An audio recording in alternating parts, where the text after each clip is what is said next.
श्रीमद् भागवत पुराण प्रथम स्कंद अध्याय 19। परीक्षित का अनशन व्रत और सुखदेव जी का आगमन।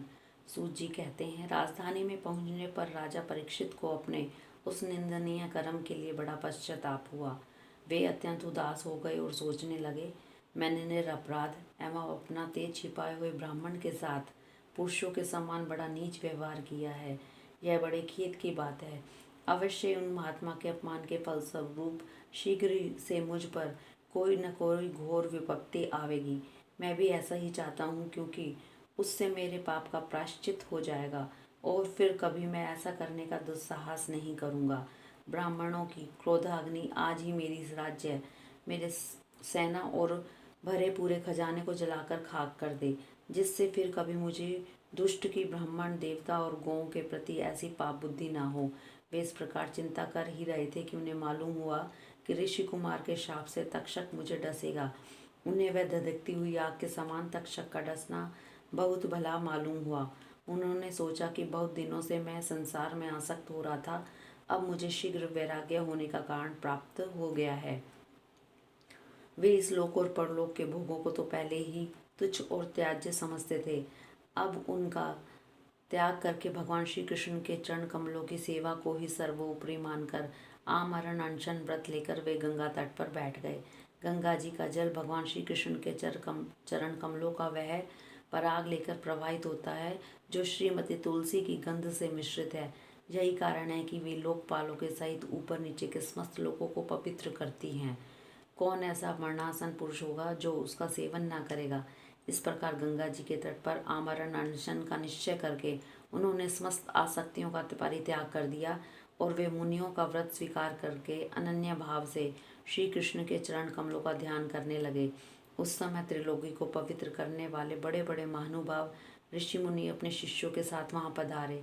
संत जन प्राय तीर्थ यात्रा के बहाने स्वयं उन तीर्थ स्थानों को ही पवित्र करते हैं।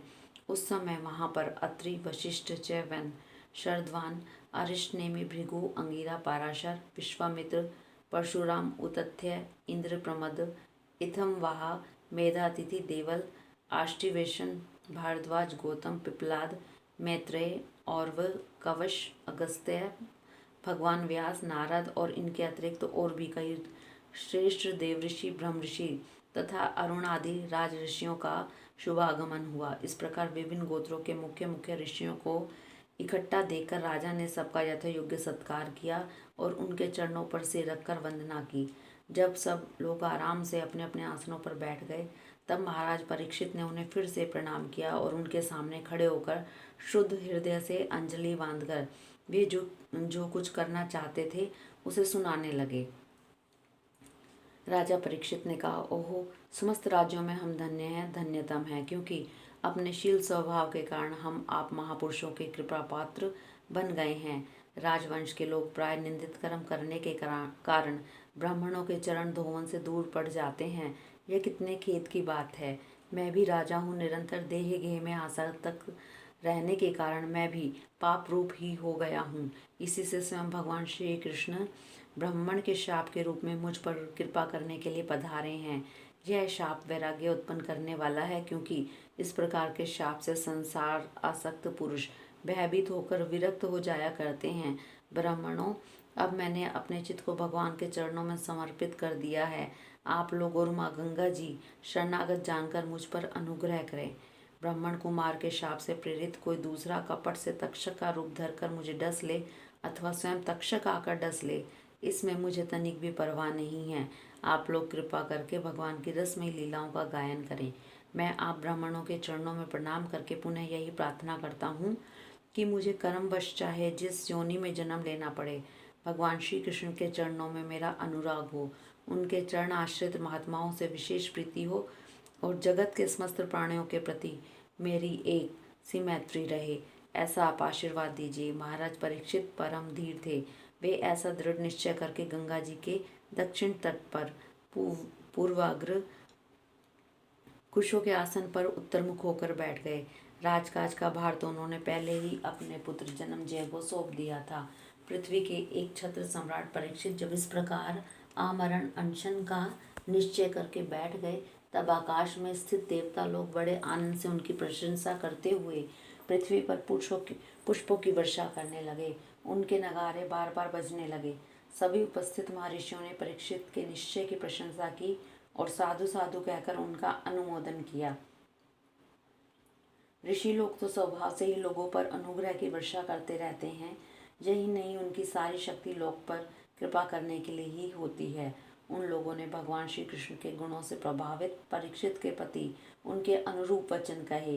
राज ऋषि शिरोमणि भगवान श्री कृष्ण के सेवक और अनुयायी आप पांडुवंशियों के लिए यह कोई आश्चर्य की बात नहीं है, क्योंकि आप लोगों ने भगवान की प्राप्ति करने की आकांक्षा से उस राज सिंहासन का एक क्षण में परित्याग कर दिया, जिसकी सेवा बड़े बड़े राजा अपने मुकुटों से करते थे।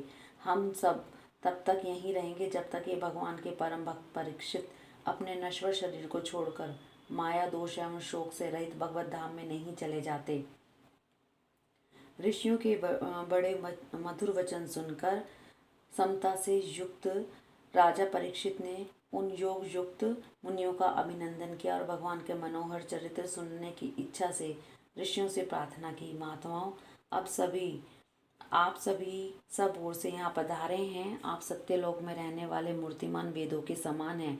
आप लोगों का दूसरों पर अनुग्रह करने के अतिरिक्त जो आपका सहज स्वभाव ही है, इस लोक या परलोक में और कोई स्वार्थ नहीं है। विप्रवरों, आप लोगों पर पूर्ण विश्वास करके मैं अपने कर्तव्य के संबंध में यह पूछने योग्य प्रश्न करता हूँ। आप सभी विद्वान परस्पर विचार करके बताइए कि सबके लिए सब अवस्थाओं में और विशेष करके थोड़े ही समय में मरने वाले पुरुषों के लिए अंतःकरण और शरीर से करने योग्य विशुद्ध कर्म कौन सा है। उसी समय पृथ्वी पर स्वेच्छा से विचरण करते हुए किसी की कोई उपेक्षा न रखने वाले व्यास नंदन भगवान श्री सुखदेव जी महाराज वहां प्रकट हो गए। वे वर्ण अथवा आश्रम के बाह्य चिन्हों से रहित एवं आत्मानुभूति में संतुष्ट थे। बच्चों और स्त्रियों ने उन्हें घेर रखा था। उनका वेश अवधूत का था। 16 वर्ष की अवस्था थी। चरण, हाथ, जंघा, भुजाएं, कंधे, कपोल और अन्य सब अंग अत्यंत सुकुमार थे। नेत्र बड़े बड़े और मनोहर थे। नासिका कुछ ऊंची थी, कान बराबर थे, सुंदर भौहें थी। इनसे मुख बड़ा ही शोभायमान हो रहा था। गला तो मानो सुंदर शंख ही था। हंसली ठड़ी हुई, छाती चौड़ी और उभरी हुई, नाभि भंवर के समान गहरी तथा उदर बड़ा ही सुंदर त्रिवली से युक्त था। लंबी लंबी भुजाएं थी। मुख पर घुंघराले बाल बिखरे हुए थे। इस दिगंबर वेश में वे श्रेष्ठ देवता के समान तेजस्वी जान पड़ते थे। श्याम रंग था। चित्त को चुराने वाली भरी जवानी थी। वे शरीर की छटा और मधुर मुस्कान से स्त्रियों को सदा ही मनोहर जान पड़ते थे। यद्यपि उन्होंने अपने तेज को छिपा रखा था, फिर भी उनके लक्षण जानने वाले मुनियों ने उन्हें पहचान लिया। वे सब के सब अपने अपने आसन छोड़कर उनके सम्मान के लिए उठ खड़े हुए। राजा परीक्षित ने अतिथि रूप से पधारे हुए श्री सुखदेव जी को सिर झुकाकर प्रणाम किया और उनकी पूजा की। उनके स्वरूप को न जानने वाले बच्चे और स्त्रियां उनकी यह महिमा देखकर वहां से लौट गए। सबके द्वारा सम्मानित होकर श्री सुखदेव जी श्रेष्ठ आसन पर विराजमान हुए। ग्रह, नक्षत्र और तारों से घिरे हुए चंद्रमा के समान ब्रह्म ऋषि, देव ऋषि और राज ऋषियों के समूह से आवृत श्री सुखदेव जी अत्यंत शोभायमान हुए। वास्तव में वे महात्माओं के भी आदरणीय थे। जब प्रखर बुद्धि श्री सुखदेव जी शांत स्वभाव से बैठ गए, तब भगवान के परम भक्त परीक्षित ने उनके समीप आकर और चरणों पर सिर रखकर प्रणाम किया। फिर खड़े होकर हाथ जोड़कर नमस्कार किया। उसके पश्चात बड़ी मधुर वाणी से उनसे यह पूछा। परीक्षित ने कहा, ब्रह्म स्वरूप भगवान, आज हम बड़भागी हुए, क्योंकि अपराधी क्षत्रिय होने पर भी हमें संत समागम का अधिकारी समझा गया। आज कृपा पूर्वक अतिथि रूप से पधारकर आपने हमें तीर्थ के तुल्य पवित्र बना दिया। आप जैसे महात्माओं के स्मरण मात्र से ही गृहस्थों के घर तत्काल पवित्र हो जाते हैं। फिर दर्शन, स्पर्श, पाद प्रक्षालन और आसन दान आदि का सुअवसर मिलने पर तो कहना ही क्या है। महायोगिन, जैसे भगवान विष्णु के सामने दैत्य लोग नहीं ठहरते, वैसे ही आपकी सन्निधि से बड़े बड़े पाप तुरंत नष्ट हो जाते हैं। अवश्य ही पांडवों के सुहृदय भगवान श्री कृष्ण मुझ पर अत्यंत प्रसन्न हैं। उन्होंने अपने फुफेरे भाइयों की प्रसन्नता के लिए उन्हीं के कुल में उत्पन्न हुए मेरे साथ भी अपनेपन का व्यवहार किया है। भगवान श्री कृष्ण की कृपा न होती तो आप सरीखे एकांत वनवासी अव्यक्त गति परम सिद्ध पुरुष स्वयं पधार कर इस मृत्यु के समय हम जैसे प्राकृतिक मनुष्य को क्यों दर्शन देते।